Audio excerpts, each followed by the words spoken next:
Bienvenue dans Sous la surface, le podcast qui plonge dans l'inconscient des femmes entrepreneurs. Je suis Cécile, thérapeute business, maître praticienne en hypnose et en EMDR DSA et j'accompagne les femmes à dépasser leurs blocages invisibles pour créer une vie et une entreprise qui leur ressemblent vraiment. Ici, nous allons parler de ce qui se joue en profondeur, de l'humain derrière la chef d'entreprise, des blessures qui continuent parfois d'agir sans que vous en ayez conscience et de tous ces mécanismes intérieurs qui influencent vos choix, vos actions et vos résultats. Qu'est-ce que l'inconscient ? Pourquoi je dis que les blocages inconscients nous freinent dans nos quotidiens et quelles formes ces blocages peuvent-ils prendre dans nos vies ? Voici les questions auxquelles je vais répondre dans cet épisode. Bonjour, qu'est-ce que je suis contente de vous retrouver aujourd'hui dans ce tout premier épisode de Sous la surface. Ça fait plusieurs mois maintenant que ce projet est dans un coin de ma tête et c'est avec beaucoup de plaisir et d'émotion que je vous retrouve ici. Sans plus attendre, aujourd'hui nous allons aborder le sujet du jour qui est vraiment une définition de l'inconscient. Alors, qu'est-ce que l'inconscient ou le subconscient ? Les deux termes signifient la même chose. C'est Freud qui est le premier à parler de l'inconscient comme d'une partie de nous qui agit sans que nous en ayons conscience. Cet inconscient, il contiendrait nos expériences passées, nos blessures, nos conditionnements familiaux, nos croyances, nos peurs et nos stratégies de survie. C'est lui qui décide si une situation est sûre ou dangereuse, et donc s'il faut avancer ou freiner. Cet inconscient n'est pas contre nous. Il cherche toujours à nous protéger, même si parfois il nous protège de choses qui ne sont plus une menace aujourd'hui. Mais au-delà de la psychanalyse, les recherches en neurosciences cognitives nous confirment aujourd'hui que 90 à 95% de nos décisions sont prises de manière inconsciente. Autrement dit, notre cerveau fonctionne comme un iceberg. 5 à 10% de nos pensées, de nos choix, de nos actions sont conscientes et 90 à 95% se jouent sous la surface, dans des zones de traitement automatique, rapides, émotionnelles et profondément marquées par notre histoire. Donc maintenant, vous comprenez mieux le nom de ce podcast. On peut imaginer notre inconscient comme le système d'exploitation d'un ordinateur. Vous ne le voyez jamais, vous ne savez pas toujours ce qu'il fait, mais tout ce que vous faites dépend de lui. Votre inconscient gère vos réactions, vos habitudes, vos réflexes émotionnels, vos associations mentales. Il décide si une situation est sûre ou menaçante, s'il faut accélérer ou freiner, avancer ou reculer. Et ce qui est fascinant dans l'inconscient, et c'est ce que je vois tous les jours au cabinet, c'est qu'il ne cherche pas à nous saboter. Il fait tout ça pour nous protéger. Il applique simplement des programmes qu'il a appris il y a longtemps, souvent dans l'enfance, sauf qu'aujourd'hui, ces programmes ne sont plus adaptés. Ce qui est important à savoir et à retenir, c'est que l'inconscient a 3 particularités. La première particularité, c'est qu'il est par nature inconscient. Ça va vous faire rire, mais c'est bien ça. Ça signifie que vous n'en avez pas conscience. C'est comme si je vous demandais de décrire la pièce et le matériel que j'utilise pour enregistrer ce podcast. Vous n'y aviez même pas pensé avant que je vous l'évoque. Vous n'en aviez pas conscience. La deuxième particularité de l'inconscient, c'est qu'il n'a pas de temporalité. Ce qui nous est arrivé dans l'enfance ou ce qui nous est arrivé il y a 2 jours, l'inconscient le traite exactement de la même façon et avec le même degré d'importance. Et la troisième chose importante à savoir sur l'inconscient, c'est qu'il fonctionne par association, pour créer ce qu'on appelle des patterns, des schémas. C'est comme ça qu'une odeur peut nous rappeler des souvenirs ou un état émotionnel. C'est comme ça que si je vous demandais d'imaginer un tableau noir et que je venais poser mes ongles dessus et que je les faisais descendre sur le tableau, aïe, je suis sûre que vos mâchoires viennent de se crisper en souvenir du bruit. Et c'est ça qui est hyper intéressant avec l'inconscient, c'est toutes les associations et la puissance de ce fonctionnement-là. Je me souviens d'une cliente au cabinet qui ne comprenait pas pourquoi elle avait un besoin irrépressible de chips quand elle était stressée. Et en travaillant avec elle en EMDR-DSA, on est remonté à un souvenir d'enfance où elle avait failli être enlevée par des personnes et quelqu'un était intervenu, une passante, et la personne qui était intervenue, qui avait empêché l'enlèvement, lui avait donné un paquet de chips en attendant la police. Elle ne s'en souvenait plus consciemment, mais inconsciemment, en EMDR, on est venu retrouver ce souvenir-là, et ce qui expliquait son besoin irrépressible de chips. Alors voilà un peu la carte d'identité de l'inconscient que je voulais vous dresser aujourd'hui. Alors maintenant que vous avez compris ce qu'est l'inconscient, il est essentiel de comprendre pourquoi il nous freine. La première chose à intégrer, c'est que l'inconscient n'essaye jamais de nous saboter. Il n'est ni notre ennemi, ni une force obscure qui nous veut du mal. Non, il a une seule mission, nous maintenir en vie. L'inconscient est là pour notre survie. Son rôle, c'est de nous maintenir dans ce qui est connu, prévisible, familier, même si ce connu n'est plus adapté à qui nous sommes aujourd'hui. Et c'est là que le paradoxe commence. Votre conscience veut évoluer, entreprendre, s'accomplir, créer plus de liberté, plus de succès, aller vers notre bonheur.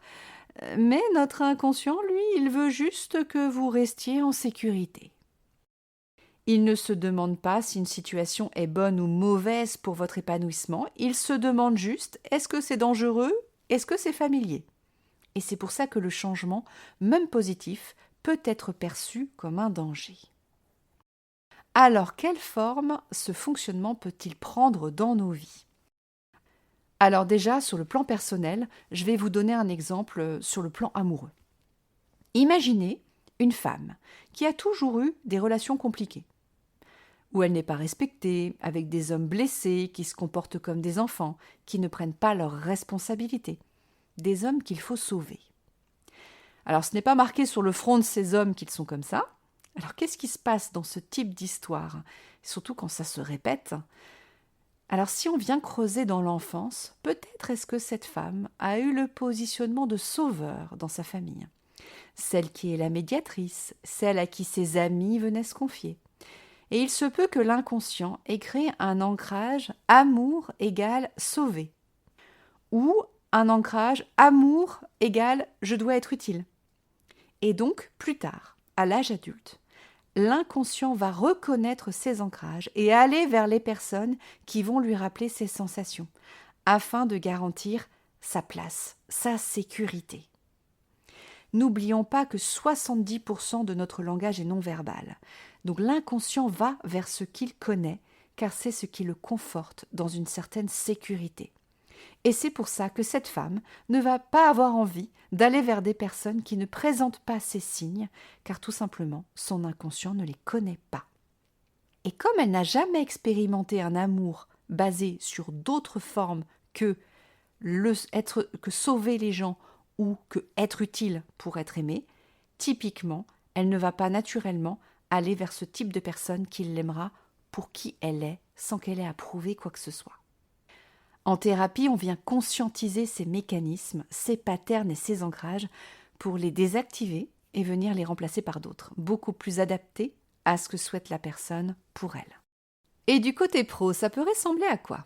Alors dans le quotidien, ça peut ressembler à une procrastination récurrente sur les tâches les plus importantes, à un perfectionnisme qui vous empêche de lancer vos offres, à une peur d'être visible qui vous pousse à rester dans l'ombre, à des choix incohérents qui vous ramènent toujours à la même place, ou encore à une sensation de plafond de verre impossible à franchir. Tout ça n'a rien à voir avec un manque de motivation ou de compétences. C'est simplement notre système de protection qui freine des deux pieds pour nous garder dans une zone qu'il considère comme sûre. Et ce système est très puissant car il agit bien plus vite que votre conscience. Daniel Kahneman, psychologue et prix Nobel, explique que nos décisions sont prises d'abord par des circuits rapides, émotionnels et inconscients, qu'il appelle système 1, puis seulement rationalisés par notre esprit conscient, qu'il appelle le système 2. Autrement dit, vous n'avez pas besoin de vouloir rester bloqué pour rester bloqué. Notre inconscient s'en charge tout seul. Les neurosciences estiment aujourd'hui que près de 95% de nos décisions sont prises inconsciemment. C'est énorme. Ça signifie que lorsque vous hésitez à vous lancer, quand vous repoussez un projet ou quand vous plafonnez dans votre chiffre d'affaires, il ne s'agit pas d'un manque de volonté, il s'agit de programmes profonds qui fonctionnent sans que vous le sachiez et surtout pour vous protéger. Vous ne manquez pas de discipline, vous obéissez à un système de protection. Et c'est pourquoi j'insiste toujours sur ce point, on ne peut pas séparer la chef d'entreprise de la femme qu'il y a derrière. Ce que vous avez vécu, ce que vous avez appris, vos blessures, vos croyances, vos besoins non satisfaits, tout cela continue de vivre à l'intérieur de vous et de façonner vos décisions d'entrepreneur. Votre stratégie, vos offres, votre posture, votre rapport à l'argent, votre manière de fixer vos prix, tout est influencé par votre histoire. Et tant que vous n'en prenez pas conscience, vous aurez l'impression de lutter contre vous-même. Mais dès que vous commencez à mettre de la lumière sur ce qui se joue à l'intérieur, vous pouvez reprogrammer ces automatismes. Et c'est là que votre croissance devient naturelle et que vos blocages disparaissent. Alors, quelle forme est-ce que les blocages inconscients prennent ? Personnellement, j'en ai défini 4. La première forme que prennent les blocages inconscients, ce sont les comportements automatiques. C'est ceux que vous répétez sans vraiment comprendre pourquoi. Ça peut être de la procrastination à chaque fois que vous devez passer à l'action sur un projet ambitieux. Ça peut être du perfectionnisme, ça peut être de la dispersion. Ou ça peut être encore une tendance à vous surcharger, à en faire trop, comme si votre valeur dépendait de votre niveau d'effort ou de votre utilité. Derrière chacun de ces comportements se cache un message inconscient. Je n'ai pas le droit d'échouer. Si je me montre, je vais être critiqué.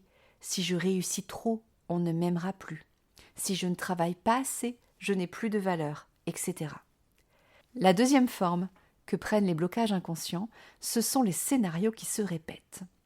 Vous avez peut-être remarqué que certains plafonds reviennent toujours. Vous ne dépassez jamais un certain chiffre d'affaires, un nombre de rendez-vous par jour, vos relations professionnelles finissent toujours de la même façon, ou bien vous attirez systématiquement des clients qui ne veulent pas payer votre juste valeur. Rien de tout cela n'est un hasard, ce sont des schémas que votre inconscient rejoue parce qu'ils sont familiers et sécurisants. Même si ces situations sont frustrantes, elles sont connues. Et pour lui, le connu égale la sécurité. Tant que la racine n'est pas mise en lumière, vous pouvez changer la stratégie 100 fois, vous reviendrez toujours au même point. La troisième forme, ce sont les croyances limitantes profondes. Elles sont issues de notre environnement, de notre famille, de nos profs, de nos amis, de nos copains, de nos copines, de nos collègues. Elles ne sont pas toujours visibles, mais elles façonnent toutes vos décisions. Des phrases comme « je ne suis pas légitime »,« je dois travailler dur pour mériter de réussir »,« les autres sont plus compétents que moi »,« l'argent c'est pas pour les gens comme moi ».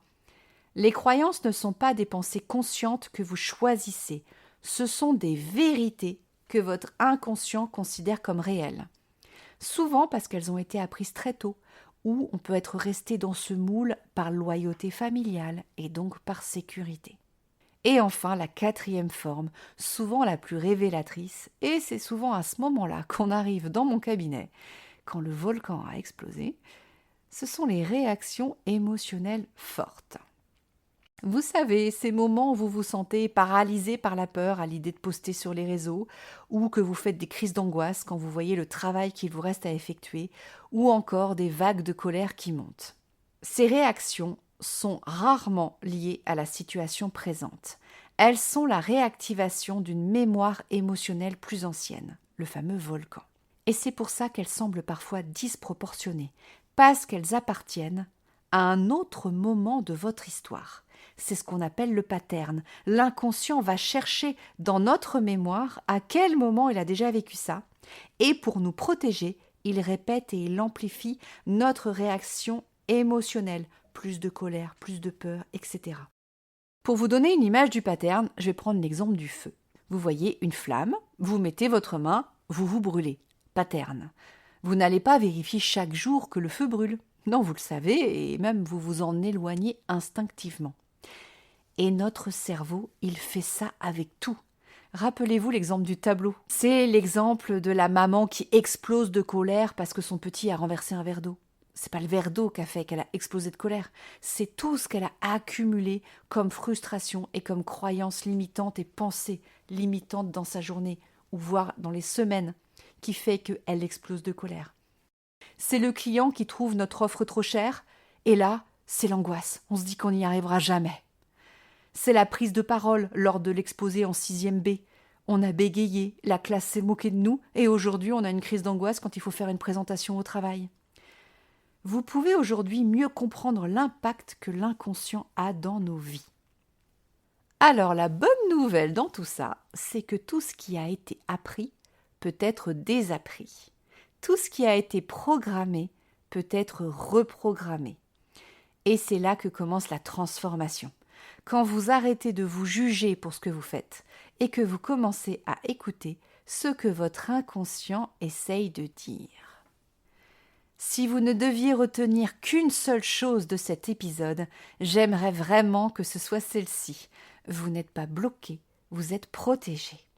Tout ce qui vous freine aujourd'hui, vos doutes, vos peurs, vos freins, vos plafonds, ce ne sont pas une preuve de faiblesse, c'est la trace d'une histoire.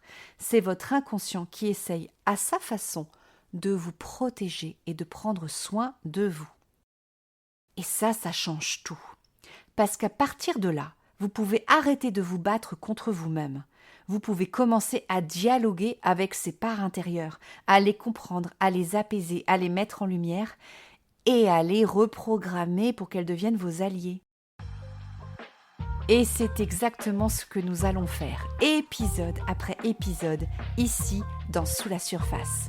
Nous allons explorer ce qui se joue derrière les comportements visibles, éclairer ce que votre mental ne voit pas, pour vous permettre de créer une entreprise qui vous ressemble profondément et une vie dans laquelle vous vous sentez libre, épanoui et aligné.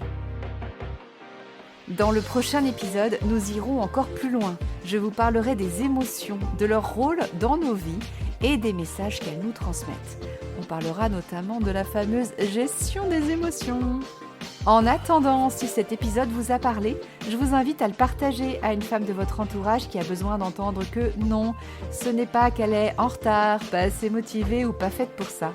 Elle est peut-être simplement en train de rejouer un programme inconscient. Et ça se transforme. N'hésitez pas à mettre 5 étoiles sur ce podcast et à en parler autour de vous. Souvenez-vous, l'entrepreneur est interdépendant de l'humain qu'il y a derrière. Alors allons explorer ensemble sous la surface.